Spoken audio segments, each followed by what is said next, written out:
Sir, आज आप मध्य प्रदेश से यहाँ महिला पहलवान खिलाड़ियों को समर्थन देने आएंगे, क्या कहना चाहें सर? देखिए, इस देश में हो ये रहा है कि जब किसी एक के साथ अन्याय होता है तो दूसरा आदमी चुप होकर देखता रहता है, दूसरा वर्ग देखता रहता है। यही हाल होते होते आज भारतीय जनता पार्टी ने लोगों में आपसी दूरी बढ़ा के और सब पे अन्याय किया है, और उसी की एक कड़ी ये पहलवानों के साथ अन्याय हुआ।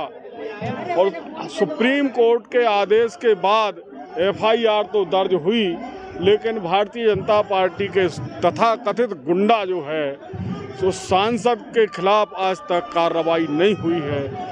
तो हम लोग मध्य प्रदेश से इसलिए आए हैं कि यदि देश को बचाना है तो मध्य प्रदेश दिल्ली से काफ़ी दूरी है, लेकिन हम आवाज़ में आवाज़ मिलाने आए हैं कि मध्य प्रदेश भी आपके साथ है और मध्य प्रदेश कांग्रेस कमेटी भी आपके साथ है, महिला पहलवानों के साथ है। किसी ने बहुत अच्छा लिखा है कि जलते घर को देखने वालों फूस का छप्पर आपका है, आग के पीछे तेज हवा है, आगे मुकद्दर आपका है। उसके कत्ल पे मैं भी चुप था, मेरा नंबर अब आया, मेरे कत्ल पे तुम भी चुप हो, अगला नंबर आपका है। मतलब सबका नंबर लगा हुआ है। जाट इतनी मजबूत कम्युनिटी इस देश में मानी जाती है, कभी कल्पना नहीं की जा सकती कि जाट समाज की बेटी के साथ भी इस तरह का अन्याय हो। जाट वर्सेस राजपूत की लड़ाई हो गई है, हरियाणा वर्सेस पंजाब लड़ाई हो गई है। देखिए, ऐसा नहीं होना चाहिए, क्योंकि अपराधी की कोई जात नहीं होती, लेकिन फिर भी पीड़ित के बारे में मैं कह सकता हूं कि इस देश में माना जाता है कि कौन सा समाज कमज़ोर है, और वास्तव में बटा हुआ समाज जो है उसमें कोई समाज मजबूत है, कोई बाहुबल से मजबूत है, कोई आर्थिक रूप से मजबूत है। लेकिन इस सब के बावजूद इस देश में ये देखा जा रहा है भारतीय जनता पार्टी के शासन में कि कोई मजबूत नहीं है।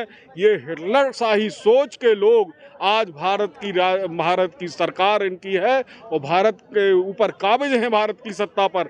ऐसे लोगों को यदि हटाया नहीं गया तो आने वाला समय वो होगा कि 2023 के बाद हम लोगों को ये कल्पना है कि इसके बाद 2024 के बाद भारत देश में हो सकता है चुनाव ना हो, जैसे चाइना में होता है। एक दलीय प्रणाली है, एक दल के लोग ही उसमें से चयन होकर और राष्ट्र के प्रधान बन जाते हैं। इसी तरह की नीति भारतीय जनता पार्टी आरएसएस की है। इसलिए इस देश से संविधान को बचाने के लिए हम लोग आए हैं कि आज पहलवान मुसीबत में है, कल किसान मुसीबत में था, परसों और मुसीबत आएगी, मुसीबत बढ़ती ही जाना है। इसलिए सोच को जब तक हम नहीं टकराएंगे, इसको ख़त्म नहीं करेंगे, तब तक हमारे लिए मुसीबतों का पहाड़ बनता जा रहा है। और भारत का जो संविधान हमारे महापुरुषों ने बनाया, बाबा साहब भीमराव अंबेडकर के अथक प्रयास से, और भी महापुरुषों ने जो इस संविधान को जब बनाया तो इस संविधान की दीवारें उस तरह से इनका क्षरण हो रहा है जैसे नदी के किनारे खड़ी हुई कोई बिल्डिंग, उसके नीचे से जब मिट्टी खिसक जाती है तो भर भरा की बिल्डिंग गिर जाती है। हमें एहसास नहीं होता कि इसके नीचे से मिट्टी इतनी ज़्यादा क्षरण हो चुकी। इसी तरह से भारत का जो संविधान है लगातार क्षरण हो रहा है, लगातार खत्म हो रहा है, लगातार घिस रहा है। उसको हमें बचाने की जवाबदारी हमारी। शरण सिंह जी लगातार वीडियो जारी करते हैं, वीडियो जारी करके इस बात का बड़ी कवायद करते हैं, यदि मैं दोषी हूँ, यदि हमारे खिलाफ कोई सबूत, कोई दोष का ऐसा होता है तो मैं फांसी के सूली पे चढ़ने के लिए तैयार हूँ। तो ऐसे में क्या पहलवानों का आंदोलन ना रहकर यहाँ पे सिर्फ पॉलिटिशियनों का आंदोलन हो गया? उसके ऊपर एक केस और दर्ज होना चाहिए। आत्महत्या की जो उसने घोषणा की है, स्वयं फांसी चढ़ने का भी किसी को अधिकार नहीं है इस देश में, उसके लिए भी कानून है और आईपीसी की धाराएं उसके लिए हैं। तो वो कैसे घोषणा कर सकता है मैं स्वयं फांसी चढ़ने के लिए तैयार हूँ? उस पर एक एफआईआर और दर्ज हो, उसको गिरफ्तार किया जाना चाहिए। हाँ, लेकिन सर उनकी ये भी कवायद है कि जिस तरीके से नहीं, ये तो हर अपराधी कहता है। दिल्ली के जंतर मंतर पर तमाम पॉलिटिशियन यहाँ पे मौजूद हो रहे हैं, समर्थन के नाते ही हो रहे हैं सही, लेकिन कह रहे हैं कि पहलवानों का आंदोलन ना होकर ये पॉलिटिशियनों का आंदोलन हो गया। नहीं, तो देखिए, सत्य की लड़ाई कोई लड़े, उसके साथ राजनीतिक व्यक्ति क्या इस समाज का हिस्सा नहीं है? राजनीतिक लोग भी इस समाज का हिस्सा हैं और राजनीतिक लोगों की भी तो बहुत बड़ी जवाबदारी है, एक्स्ट्रा जवाबदारी है कि जहां भी अन्याय दिखता है, अलोकतांत्रिक तरीके से लोगों को दबाया जाता है, उस जगह हर राजनीतिक भारतीय जनता पार्टी के जो जागरूक, जिनकी आत्मा जगी हो, उनको भी आना चाहिए। इसमें किसी राजनीतिक दल का बंधन नहीं होना चाहिए। ये आत्मा की आवाज़ की बात है। और आए भी यहाँ चौधरी बीरेंद्र सिंह जी आए, भारतीय जनता पार्टी के सांसद हैं, पूर्व मंत्री हैं, वो क्यों आए? वो इसलिए आए कि ये जो है अन्याय, ये अन्याय के खिलाफ लड़ाई है। ये किसी राजनीतिक दल या व्यक्ति के खिलाफ लड़ाई नहीं है, ये संविधान को बचाने की लड़ाई है। ये इस देश के नागरिक की जो गरिमा है उसको बचाने की लड़ाई है, उसकी अस्मिता को बचाने की लड़ाई है। जो नागरिक अधिकार हमें प्राप्त हैं उनके संरक्षण की लड़ाई है। ये साधारण बात नहीं है।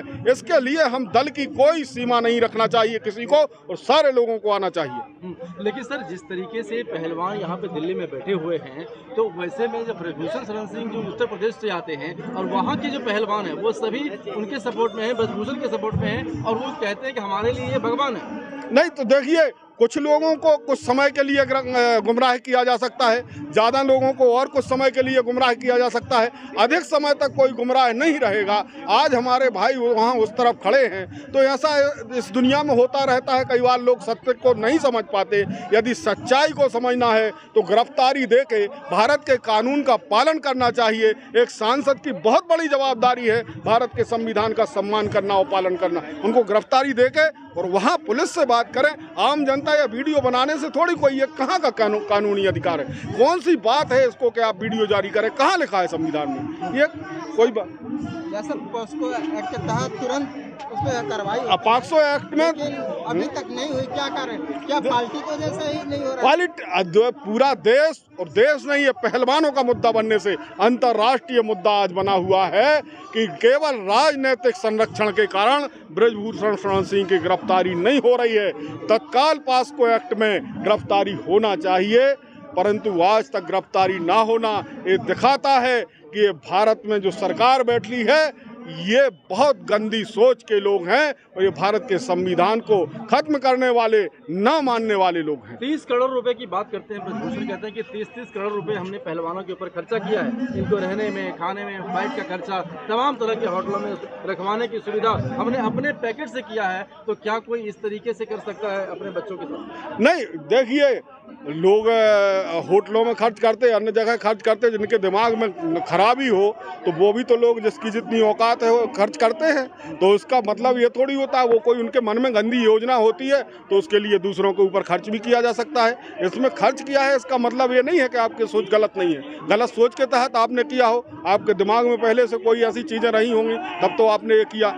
आपने अच्छाई की होगी, उसका पल्ला पे अलग चीज़ तोली जाएगी, लेकिन जो बुराई की है आपको उस अपराध का दंड मिलना चाहिए। तो सर, क्या लगता है कि जिस तरीके से यहाँ पे आंदोलन किया जा रहा है, ये अभी और लंबा खींचा जाएगा या फिर कुछ दिनों के बाद ये धीरे धीरे समाप्त हो जाएगा? देखिए, आंदोलन समाप्त नहीं होगा। ब्रजभूषण शरण सिंह की गिरफ्तारी होगी।